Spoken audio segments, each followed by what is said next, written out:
Today we have Sam Phelps, the Director of Development for Tenant Financial. Sam, welcome to the call. Happy to be here, Lance. Thanks for having me. Can you share a little bit about your background and how you became the Director of Development with Tenant? Sure.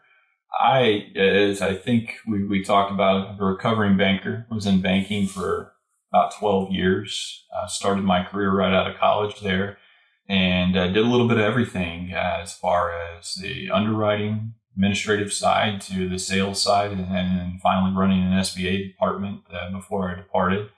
And made the transition over to the consulting side, it's fun for me to get to talk to people, franchisors, franchisees, and our clients, and say, hey, this is what the bank's thinking, and this is what we need to adjust to. So, have been working with small businesses all my life, and just have thoroughly enjoyed it. I feel like I've learned more in my career than anything from the individuals I've worked with, and getting to hear their stories and just be a resource for them. So it was kind of a natural transition to come over to Tenant last year.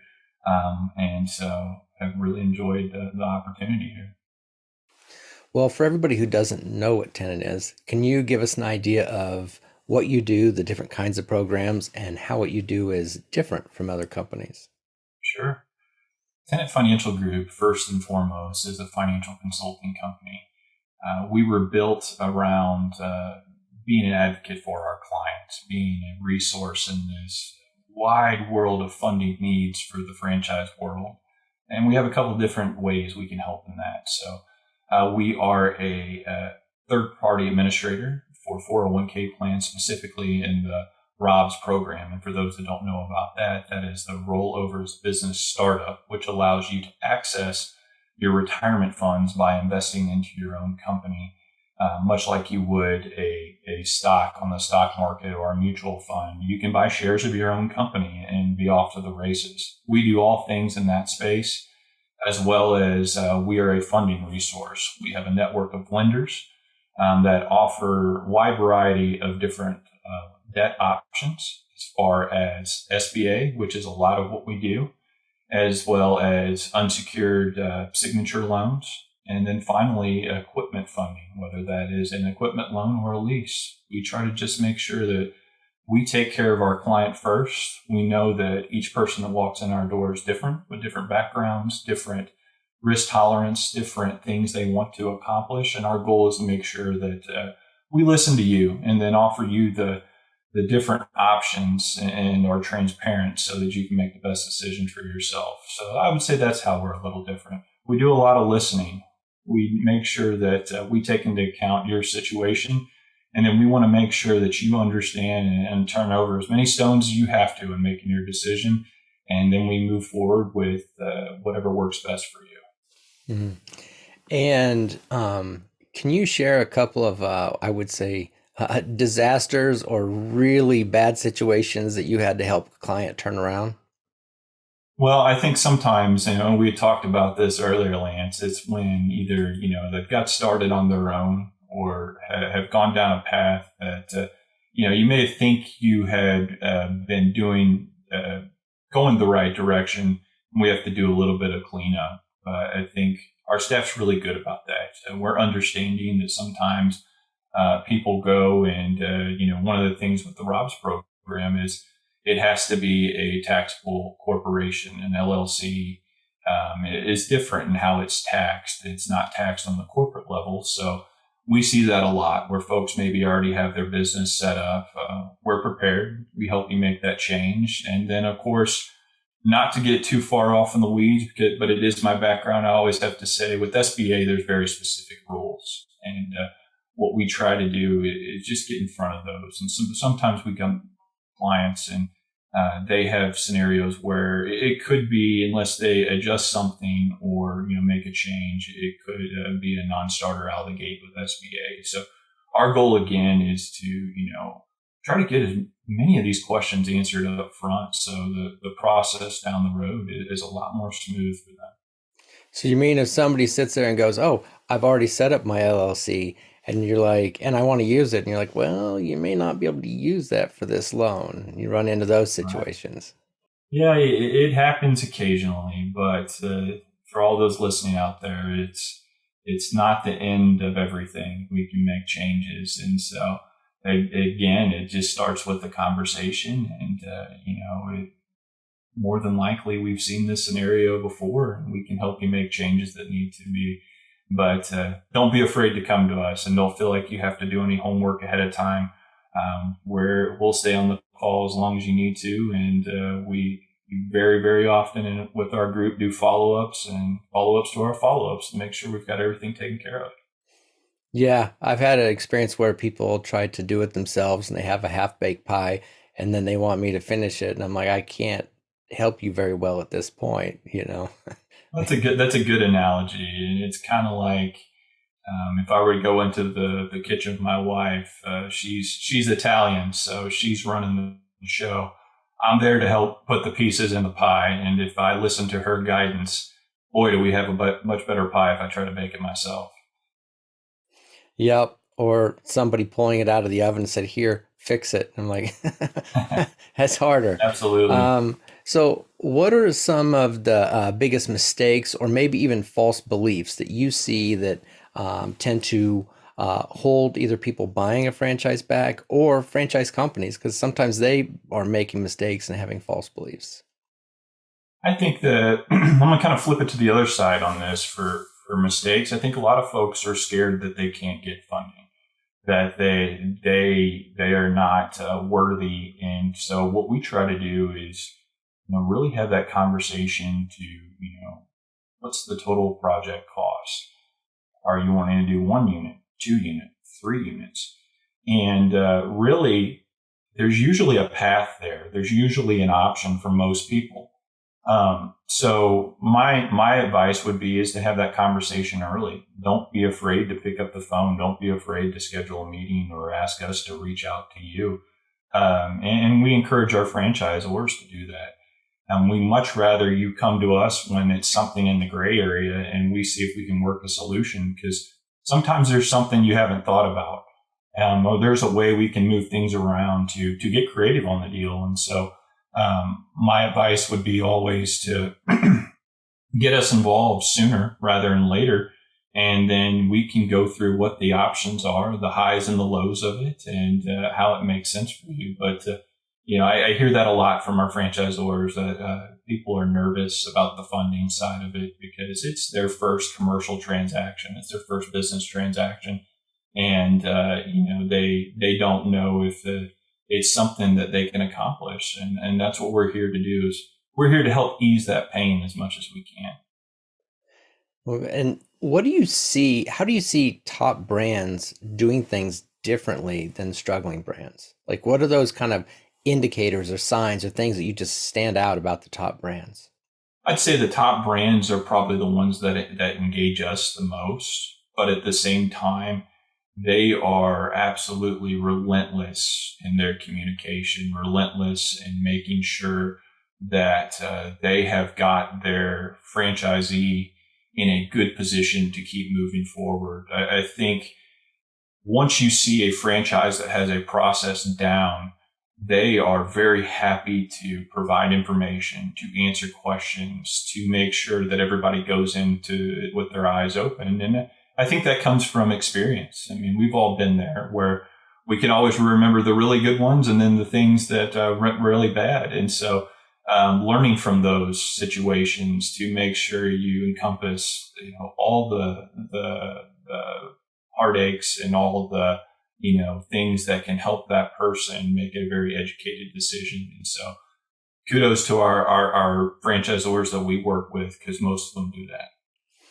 Yeah, I've seen that you have the people who are new and excited, but figuring it out, and the communication isn't really as consistent and helpful. So that you're not a team. It's almost like to treat it like a handoff. But then there's the people who are very process oriented, maybe too much process oriented, and in at an instance too is it's like they may or may not communicate with you, but it's that back and forth. Like we're all on the team, you know. Sometimes as a broker, you see that you're pulling the client, the franchisor, and the lender all together and making sure that everybody is on, knows everything. I think you nailed it. Just making sure that flow of information is as smooth as possible based on the current situation. Hmm. Well, what is some of the most valuable business advice or realizations that you would share with franchise companies? I would say that the transparency, the ones we work with that are do very well. FDDs are sharp. They're very reflective of what's going on in the company. And then also, revisiting that every year. If we're going to throw the major thing out for both franchisors and franchisees, it's make sure you're well capitalized. If you think you're going to hit break even by day 45, you know what? We might plan for 90 days to hit that break even. So you have a little bit extra cash in the bank account. Our goal is to working with the franchisors, and where we try to have a value add too is we want that person that when they're done working with us, done working with the franchisor, through that closing process, all they're worried about is getting that business operational and pumping along there through that ramp up period. So, capitalization is key, making sure the Mhm. bank accounts are full and that they can cover you so you can be successful. And, the good ones do a great job of What's one of the most important factors with the lenders when it comes to getting a loan closed for a franchise? I mean, item 19 play a part. Like what are the big things that play a part with getting a loan? I'm going to switch it to some of the qualitatives here. I mean, absolutely the FDD and breaking down how do all the pieces come together. And what Lance is talking about is, can you pull all the pieces out? Because that lender is going to say, hey, where's all these funds going to? It comes out in what they call a source and a use. Who's sourcing it? Whether that's your equity contribution, your cash, maybe it's Rob's dollars that we're helping you with, and also that loan piece. And so that has to be very specific. But I would say that the biggest thing, gosh, let's tell your story. You decide to do franchising. You've got a unique background. Let's really sell your successes. Let's talk about how you are successful in those 20 years of being in this industry, help to make you the perfect candidate for this. And so, just making sure that you're not you're not just another person. And that's where we try to help folks and differentiate themselves. The franchises are going to work with you to make sure you understand all the details in their FDD, and we'll help you check to make sure that's off the list for the banker. But we're really going to push you to sell your story, because this is the opportunity to put yourself on display and then highlight how you're a perfect fit for this industry, this franchise, and are worthy of the loan. Mhm. And those are perfect things for someone who's looking to buy a franchise to think about, for qualifying through the bank and for being awarded through the franchise. And that. Any other tips that you want to give the franchise companies as far as um, being how do you say, presenting themselves not just to the franchisees but to the banks so that they are more likely to get a loan? I mean, are there any factors that the banks are looking at when they're looking to fund one of these companies? Sure. A lot of it comes down to the performance of the franchise, and being able to highlight and back up, what we're trying to accomplish in these individual projects by objective and empirical data. And so a lot of that's where you're going to get the questions in underwriting. If this specific situation is different than, what's in the median or what's in the average for performance that's reflected on the FDD. And so really data is what's going to help solidify the request to make it an objective decision more than subjective. I think a lot of the subjectivity comes down to the individual, like we discussed, and it's awesome. Tell your story, and we are going to help you, promote yourself the best you can. But when it comes down to the nuts and bolts, and you're working with that underwriter, what we try to do is make sure it's a very objective process, that these financial projections, this business plan that has these numbers and performance information is backed by good hard data and a proven method. Mhm. And what are some trends or technologies that are new that are out there that you think that people should be aware of? Oh, if we're going to go down the rabbit hole, it's the big discussion even in our world, and as far as is utilizing AI at the moment. Hmm. Even as a company, we're starting to see where we can automate some of our processes, or get help with some of putting together things that normally used to be a manual process. My advice when you look at these business things is, look at the resources. I had a mentor that hired me, that was the president of and CEO of the bank. And he said, I learned real early that, my time is very valuable. And if we can find things to, alleviate some of that stress. And so we're actually spending time in helping the business grow, whether that's, utilizing the bookkeeping resources that, we maybe can refer you to, or the franchisor has set up, or, inventory, those types of things, to where, you're not necessarily having to spend hours or hours after, the closing bell, and to make your life so where you can concentrate on things that will help the business grow and be successful. Absolutely, because then what you don't want to do is be so busy you don't have a lifestyle. So utilizing these tools and technologies to do that, and things like AI, the one thing people don't realize is it's useful, but what it does is it reports on what's been written. It's not as I would say fully creative. It's looking at what's out there and it's rewriting what's out there. So it's more of a reporting function. What I found, and all the programs are very different in how they prompt it and talk to it. So it's very interesting and very useful as I think as a handy tool. But it still needs it's like a fast car that needs a good driver. Just because you have it doesn't mean that you can utilize it to its abilities. I think that's a great analogy. The comment we make is, you've got a great, top notch symphony here, but you're the conductor, and it's only going to be as good as the conductor inputting it. It's not a replacement for some things, but if you have something that's repetitive, that maybe is time consuming, and you can take that off your plate, it's a great resource. Hmm. Well, last question is why do you think it's important to have a think tank like this where we share information, come together, collaborate? Um, I think it's always good to continue a conversation that's important. And the reason why I think this conversation is important is a lot of folks have a lot of misinformation out there. We talked about getting to us quickly.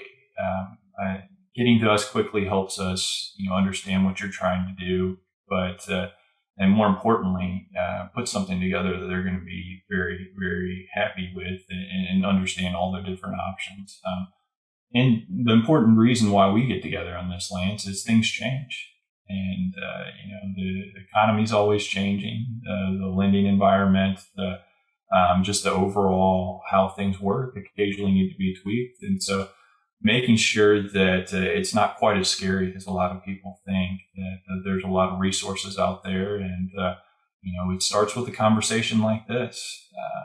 We're having the conversation here as part of the webinar podcast, and but this is how we do business. This is how we talk to individuals, and you know, come on over. We're ready to talk about it, and hopefully, everyone's gotten a couple different nuggets they can take with them and investigate. But at the same time, I think it's just important to keep uncovering these stones for people, and see if they can be as successful as they can with doing their own research, or getting to a funding partner to help get these things off the ground and make your dreams come true. That's the goal. right. And I've seen so many people that where they're nervous to talk to people, but what we don't realize is the experts on your team, that's your team, and it's a shorter, easier, simpler, less mistakes and corrections to start with your team than to try to do a bunch of self-research and go off in a different direction, because who knows when that stuff was written and who knows how accurate it was. um, times are changing. And so just like you get people that maybe start with the wrong business entity, it'd just be easier if they just started with their team on day one and work with them.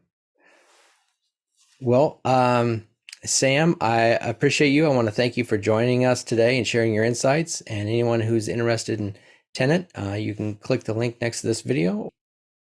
Well, thank you, Sam. Thank you, Lance. It was a pleasure.